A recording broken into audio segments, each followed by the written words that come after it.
My name is Andrew Carter, aka SLOKO. I am a musician and a visual artist, and I am a sexual, verbal abuse survivor and a victim of rape. Between the ages of 6 years old and 15, I was sexually abused and raped and verbally abused and attacked, choked, tied up, told I was going to be killed if I told anyone. And all of this happened and was performed by my oldest brother, who was the longest running and until now consistent, male father figure type anything in my life.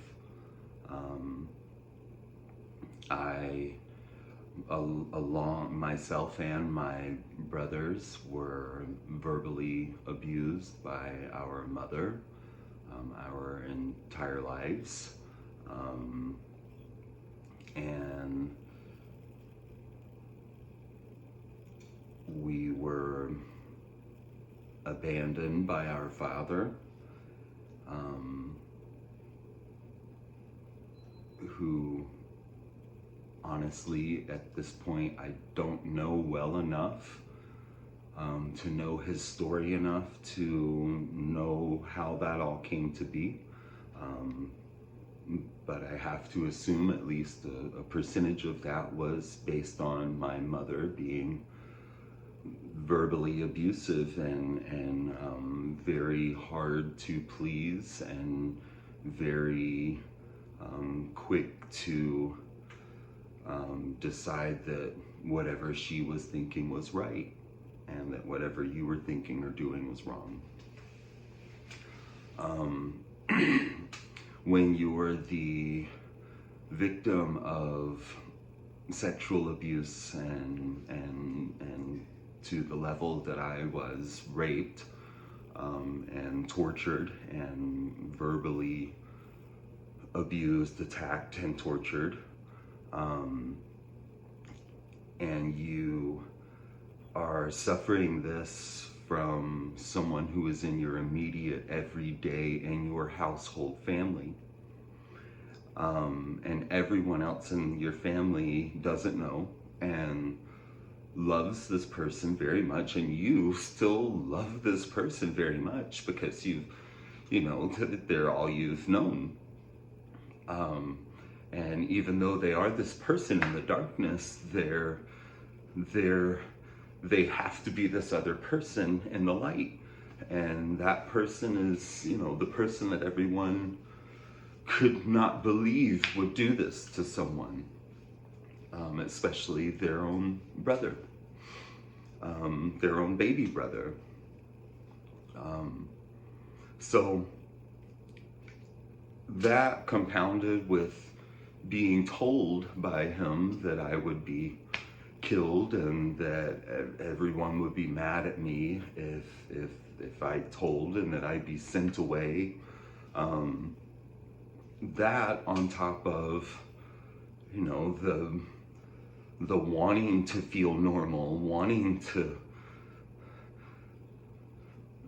go to Disney World and go camping and fishing and all these are the things that we did where I grew up in Georgia. And you want to be normal, you desperately want it, so hiding it, it's almost like these idiots don't get it, like they almost like don't have to tell you to not tell anyone, because when you're that young, you're gonna want to feel normal and you're gonna hide it anyways. You're not gonna want people to know. You're gonna be embarrassed by it. You're gonna be all of these things. So you teach yourself to hide it and to fake it. And by fake it, I mean fake the good time when you really just need to break down, but you're in a situation where you can't, or else things get questioned. I have notes here I'm looking at.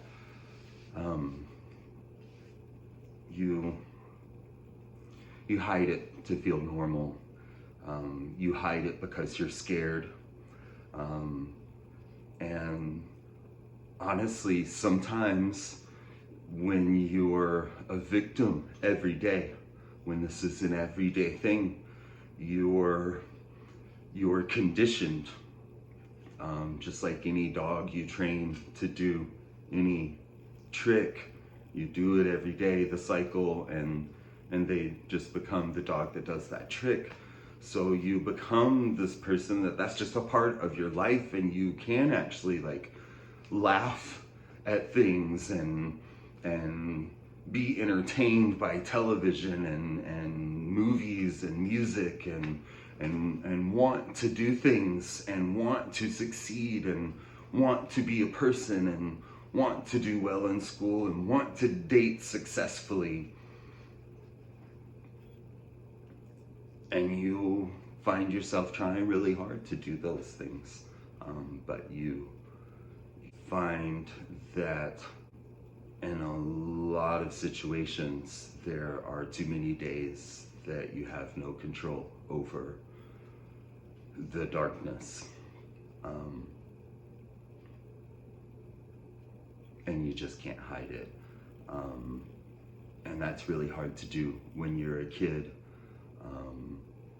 So you end up getting, in trouble. You dress a certain way. You find other ways to try to scream it out, while still hiding it, because you also want to fit in. You want your family to like you. You don't want your family to fall apart. And when your brother is the one raping you, you don't want your brother to get in trouble either. And some of you may say, how the hell could that be? And I have no way to tell you how that is a truth, but it is. You don't want them to get in trouble, especially when you're a kid. Because even though they're doing this, especially with my brother, he was also my protector. Like I said before, he was the most consistent male figure throughout my entire youth. He was the one adult male that was there the whole time. So what is it like to be a teenager going through this? It's extremely fucking confusing. As a male who is not gay, but who certainly has known the only sexual world I had known up to that point was sex with men and being fucked by men, and sucking cock of men. And that was all I had known of sex. And I had a couple of girlfriends, and in junior high I had a girlfriend for a long time, and she ended up breaking up with me, which was a very smart thing for her to do, because I just kept pushing the issue of sex. We've got to have sex. And and it has to be rough. It has to, like, this is what sex is. I'm supposed to hold you down and choke you out, and she, luckily for both of us, she called attention to it. She didn't just freak out and leave. She said, there's something wrong with you, and I can't be with you anymore. I love you. However much, 7th and 8th graders love each other, which, from what I remember is a lot, but she said I needed help, and of course I didn't get it, and I got angry and told her, fuck you, because again, I was hiding it, and so you have that sort of situation happen, and that soaks in immediately, and you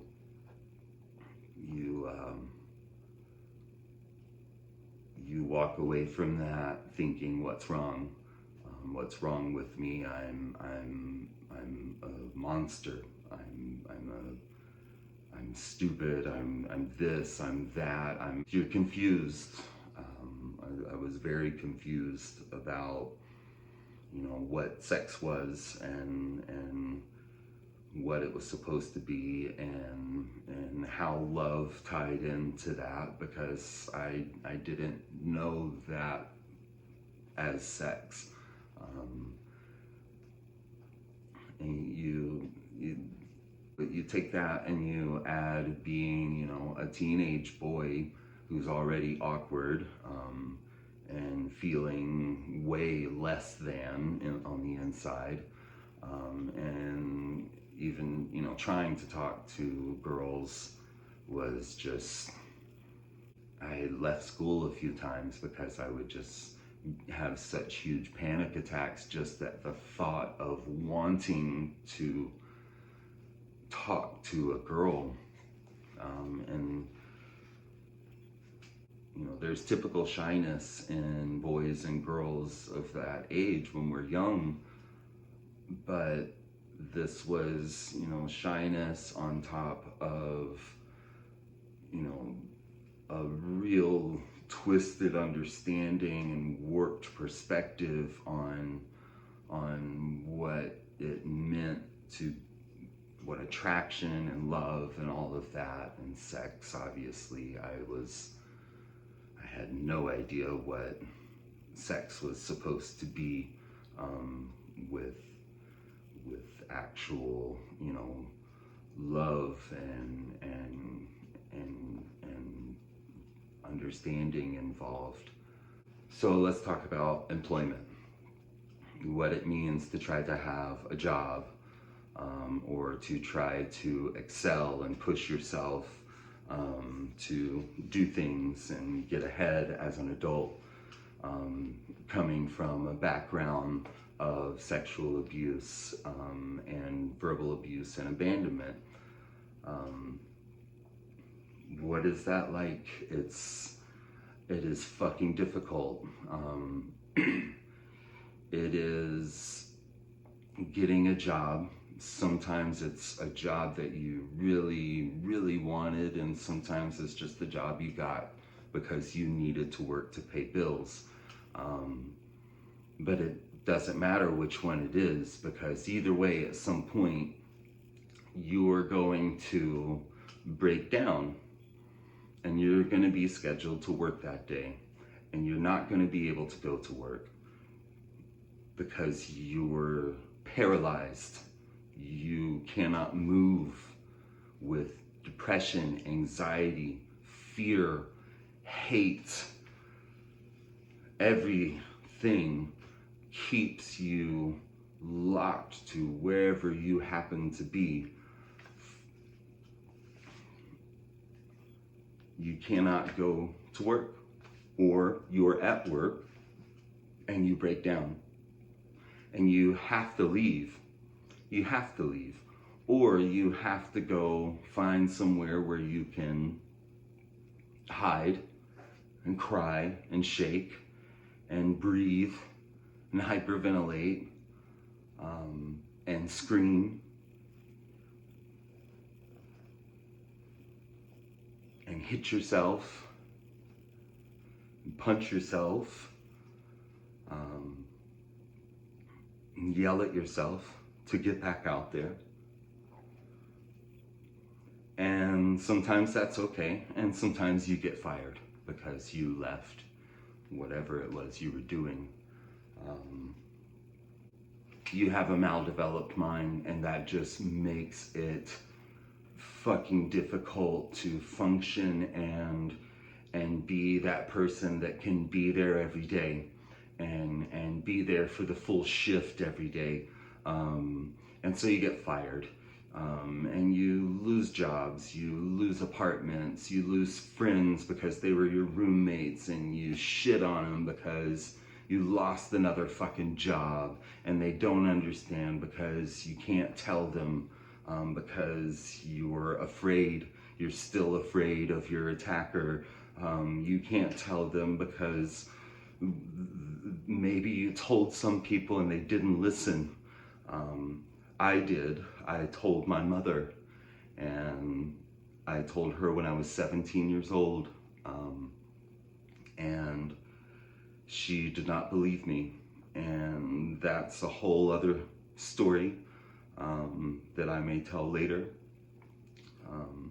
She still has issue today believing it, and yeah, you lose jobs, you lose friends, you lose housing, you lose cars, you lose relationships, love. Most of all, you lose your mind, a little piece of your trust in yourself and your belief in yourself. You lose that often.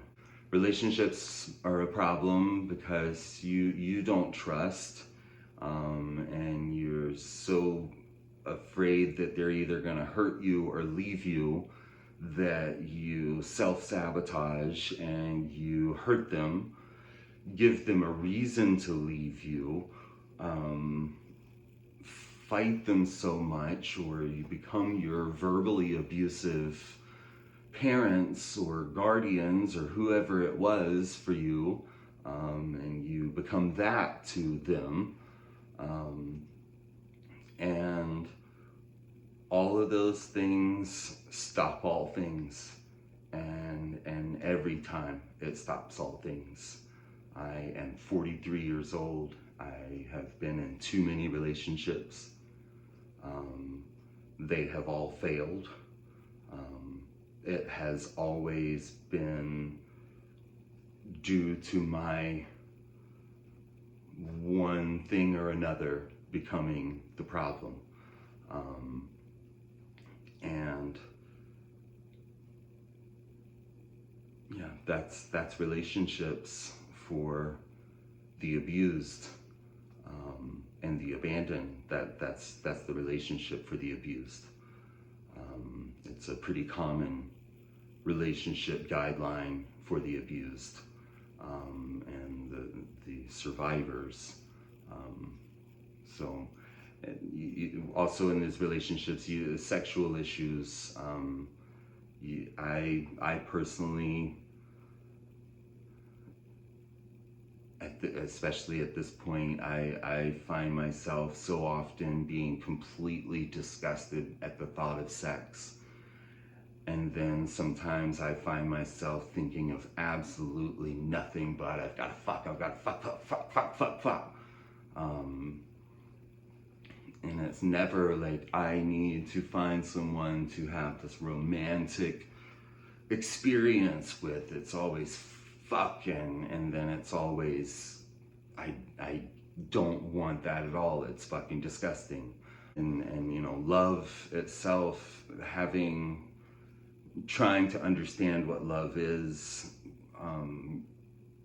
after so many years of sexual abuse and so many years of verbal abuse, and and and my own, bullshit that I, built for myself outside of those things.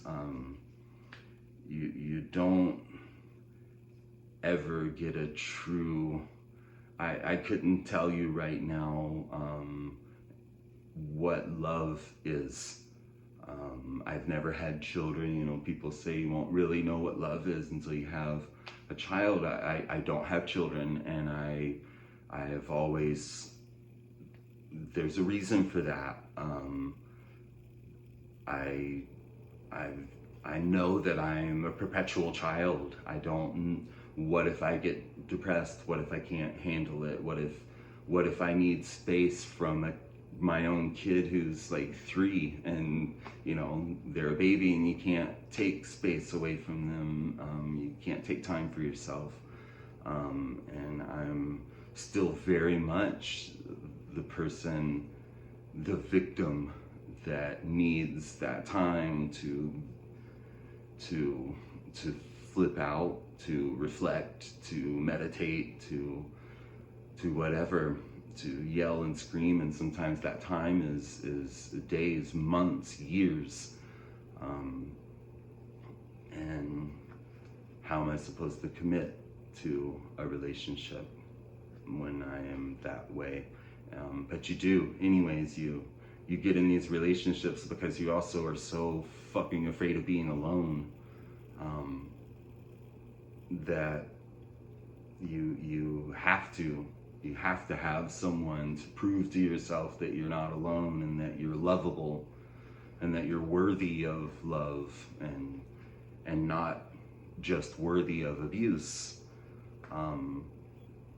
And so you get in the relationships, and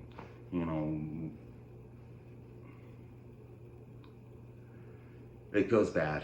It goes bad every time. So that's what happened to me. That's what it has done to me. That's how it has affected me. Now, almost 7 years ago now, or 6 years, almost 7, my brother died of a fentanyl overdose. He had been addicted to, it started out with opioid pain medication that he was stealing from family. That turned to heroin, and that turned to fentanyl. Why was he doing this? Why did he do it? Years and years ago, my niece, my brother's daughter, confessed to a friend of hers that he had been molesting her. And her friend, luckily, told her parents, and the girl's parents did exactly the right thing and called the police, got everyone that needed to be involved, and my brother was investigated. My brother was very good at manipulation. He was a very accomplished liar. And he was able to convince everyone enough that she was just upset with him because of whatever thing he was saying she was upset with him over, and that she was just trying to get revenge and trying to get back at him. And everyone believed this. Even my mother, who had been told by me years before that, and didn't believe me, that he had done what he had done to me. And she didn't believe him. My family didn't believe my niece. She did not believe my niece. My family did not believe my niece. And my sister-in-law and my 2 nieces ended up packing up pretty quickly and moving to a different state. years go by and my brother killed himself because he was guilty and he knew it. He knew what he had done. He knew that he was wrong. He knew that he had destroyed his life, his daughter's life, his wife's life, and he couldn't take it anymore, and he killed himself.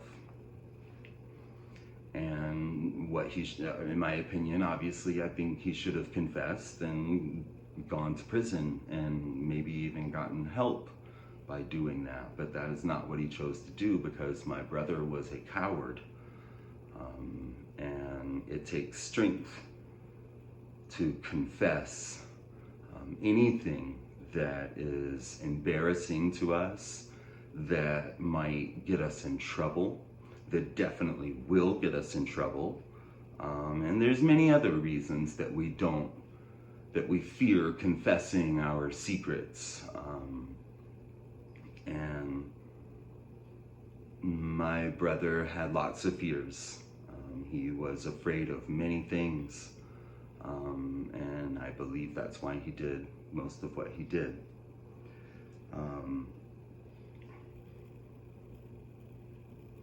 I've had a lot of time in my life since fighting him off and since his death to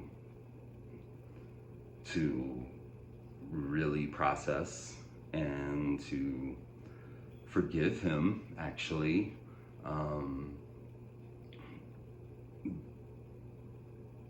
But I'll never, ever forget any of that stuff. Ever. It will always be there. It will always affect me. Every time I close my eyes, I will see and feel what I went through all those years of my childhood. And anyone that you know that has confessed this happening to them, they'll never forget it either. And I go to therapy. I have been on one form of antidepressant, antipsychotic, or another for a very long time. And I will always have to be, and I will never be okay.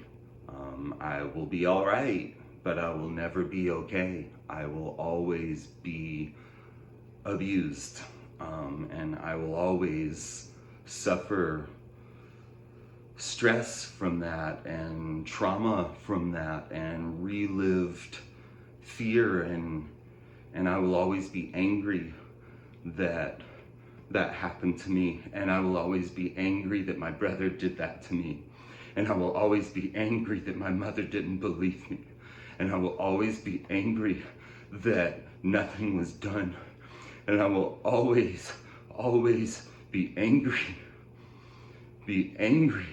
that people will pass it off and tell you you're not the only person who's gone through this. Get over it, do this. Well, fuck you. I will always be angry with you. Because you don't know. I will always be angry that my father was not around.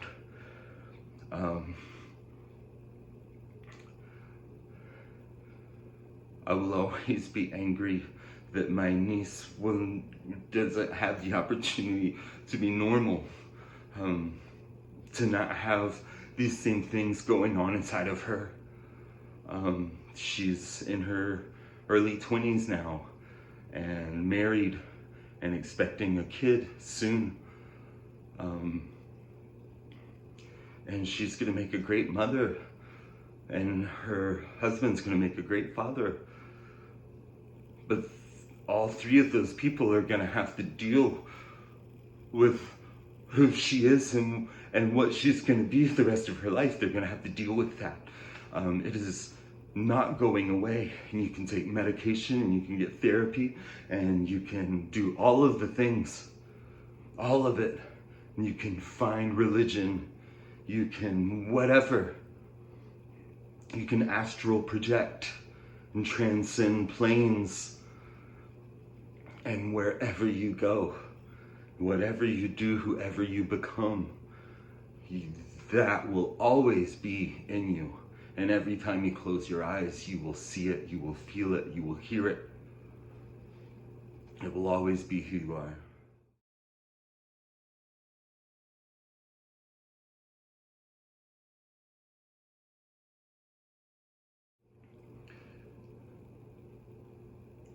Had a lot of people come up to me at those shows and after those performances, and man, you who are you? Like, why are you here? Why aren't you famous? How do you get up there and just do that? Even other musicians, how do you just get up there and do what you do? And because I put on shows and I put them on well, and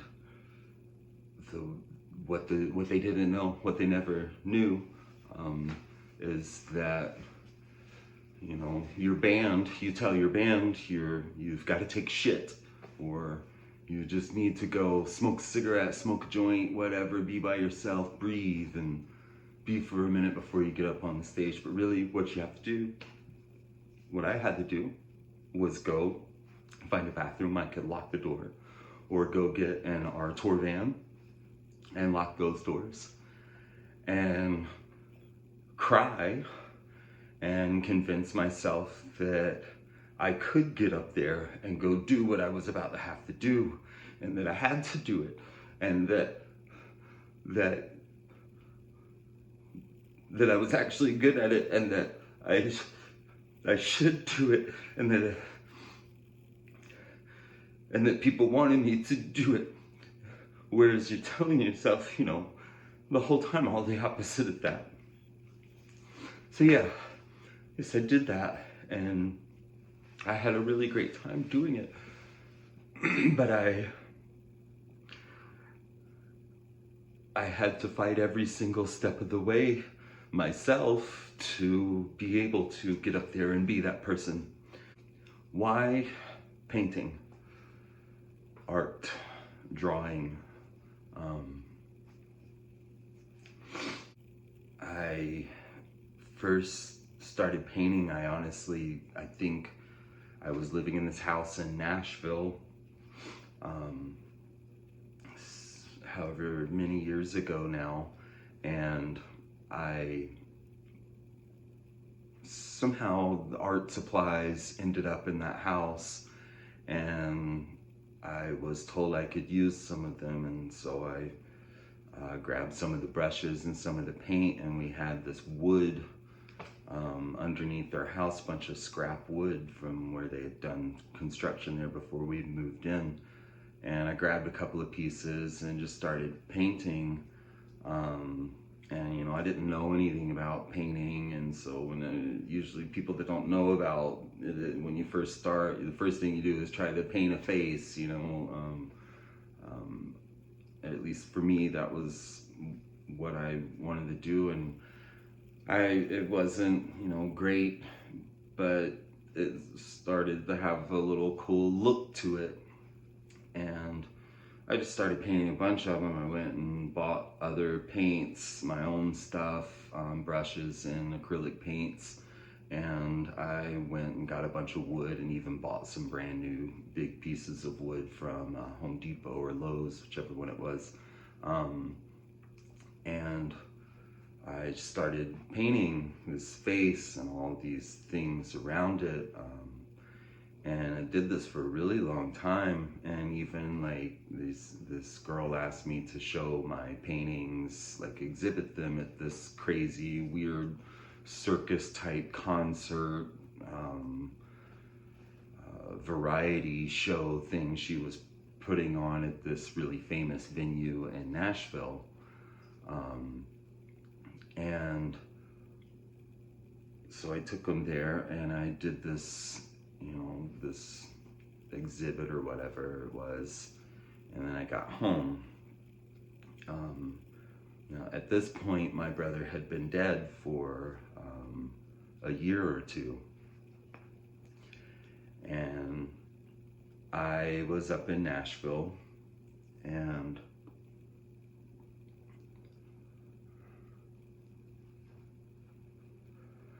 I realized that the faces I had been painting, I was calling them Toothface.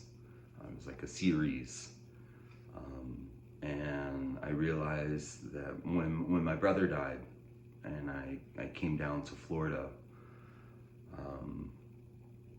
I was the one that had to look at the photo of my brother to say, yes, that is my brother. I forget what it's called, but where you have to clarify that, yes, that is the person they say it is, and they are dead. So I had to look at this picture of my dead brother,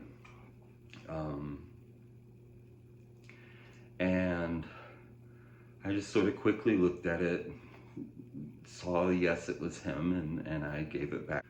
And a couple of years went by, and I was in Nashville painting, and I was painting this face and calling it Toothface. And then one day, as I always do, I had a moment where the darkness started coming in, and the whole world around you sort of disappears, and all that was left in my visual were these paintings. They were all in my room and all over my hallway and everything. And so they were everywhere for me to see. And I realized almost immediately in that moment that I had been painting my dead brother. I had done this whole fucking series on painting my dead brother.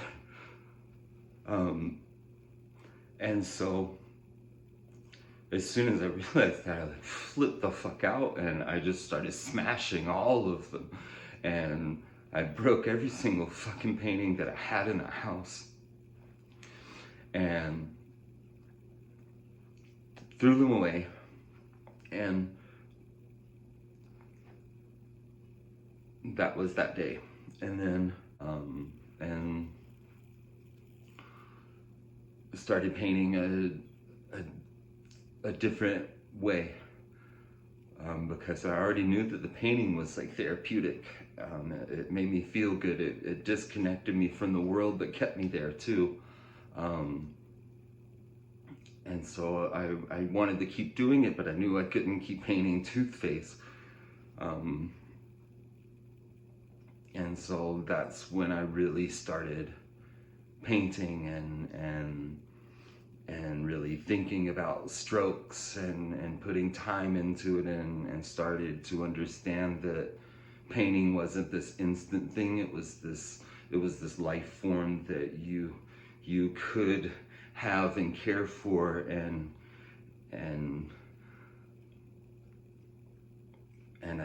knowing I can't ever have that, like with having children or anything. It was immediately something I latched onto, and it was something I could do being creative, because that's what the music was for me. It was a way to continue screaming out, but be creative.